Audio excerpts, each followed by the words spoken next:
Well, good morning, everyone. This is my final blog from the jungle. Anyway, it's been an amazing trip.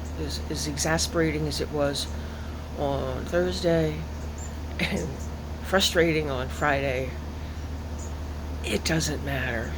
I feel happy. I feel blessed that I've be able to be out here for 3 days. Um, I'm catching a flight at just about 1 o'clock my time, but I have to get to the airport first. So let me tell you the story about my farniente. Now, farniente you have to pay for tasting fees.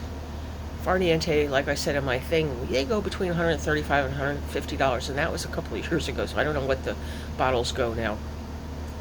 I wanted to see this place for so long, but I wasn't going to pay their tasting fee. I think it was like $250 possibly, and I just couldn't see that.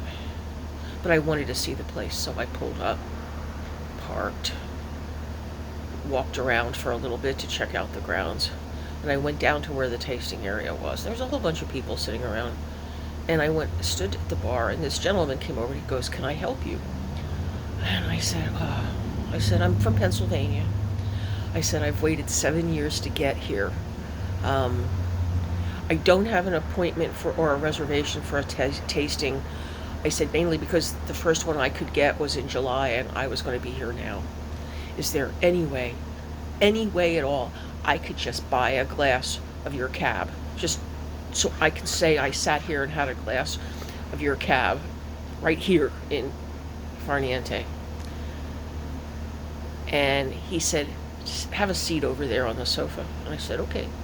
And I went over, and he came back with a bottle, and he presented it to me, and he put a glass down, and he poured it. There's a lot more in it than the picture that you saw.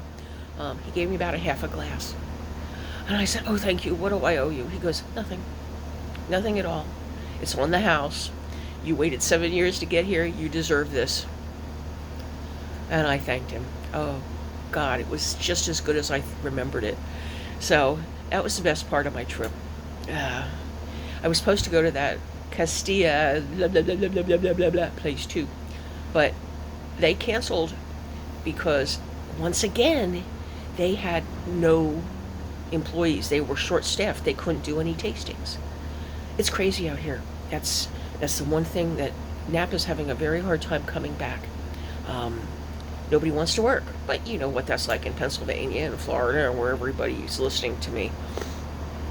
I don't know, but so anyway, this is the last of it. The next time I will be blogging will be sometime in September when I travel to Savannah, so that will be a real adventure. If you're not familiar with Savannah, I suggest you read the book Midnight in the Garden of Good and Evil, or the movie by Kevin Spacey with Kevin Spacey, to understand why I'm going to this quirky little town. Anyway, y'all have a good one. I'm going to get home tonight, throw myself across my bed and sleep. You all have, while you're enjoying your Sundays, I'll be going. Talk to y'all later. Ciao.